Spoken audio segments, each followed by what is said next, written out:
بسم الله الرحمن الرحيم الحمد لله رب العالمين والصلاة والسلام على نبينا محمد وعلى آله وصحبه أجمعين أما بعد السلام عليكم ورحمة الله وبركاته masu kallon mu a wannan tasha ta ATV Adal TV ina muku fata alkhairi da kasancewa da mu a cikin azkar subaha wal masa'i.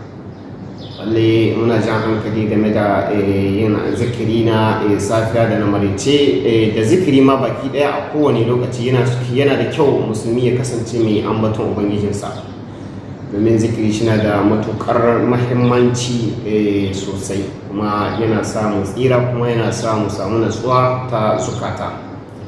Shi zikirin nan yana sa ka samu natsuwar zuciya, idan ka samu natsuwar zuciya kuma insha Allah wannan shine natsuwa mai inganci. Fadar Allah subhanahu wata'ala a cikin suratul Ra'd, allazina amanu wa tatma'innu qulubuhum bi zikrillah, ala bi zikrillah tatma'innul qulub. Lalle ne waɗanda suka yi imani kuma suka natsar da zukatansu da ambaton Allah, sai Allah subhanahu wata'ala ce ku saurara, lalle da ambaton Allah ne zukata suke samun natsuwa. Kenan yana da kyau mu natsar da zukatanmu da azkar subaha wal masa'i da kuma zikiri baki daya a kowane lokaci ko aiki muke. Yana da kyau mu kasance muna masu zikiri.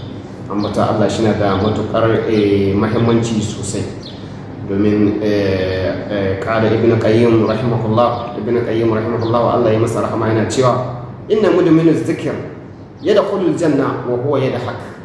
Lalle wanda ya dawwama akan zikiri ambaton Allah kinan zai shiga aljanna yana mai dariya, kinan yana cikin farin ciki. Kinan zikiri yana da matukar farin ciki, kuma ita addu'a tana da matukar falala, domin an Abdullahi bin Abbas radiyallahu anhu annabi sallallahu alaihi wasallam yana cewa abdul ibadati addu'a.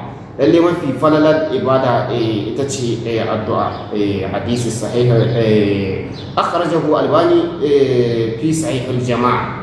Kina wannan hadisi albani ya fitar da shi a cikin sahih al-jama'a. Kina yana da kyau mu kasance masu zikiri a koda yaushe, dare da rana, safiya da maraice. Don haka mu kasance masu zikiri a koda yaushe, domin Allah subhanahu wata'ala ce ya yi ma masu zikiri tattali wata lada mai girma. azzakirun Allah kasiran wa zakirat a'adda Allah lahum maghfiratan wa ajran azim. Kinan masu ambaton Allah maza da mata da masu ambaton Allah maza da mata, Allah ya musu tanadin wata lada mai girma, wadda kinan babu wanda ya san lada mai girma. Kina yana da kyau mu kasance masu zikiri domin kuma har yanzu annabi sallallahu alaihi wasallam ya cewa laisa shay'un akramu ala Allah min du'a. Babu wani abu wanda Allah yake girmamawa kamar addu'a. Kuma har yanzu akwai hadisin da annabi sallallahu alaihi wasallam ya ce Allah yana fushi da wanda baya roƙonsa. Kuma yana da kyau mu kasance masu ibada ko addu'a da a ciya, domin ita addu'ar ma ibada ce. Inna du'a huwa al-ibadatu.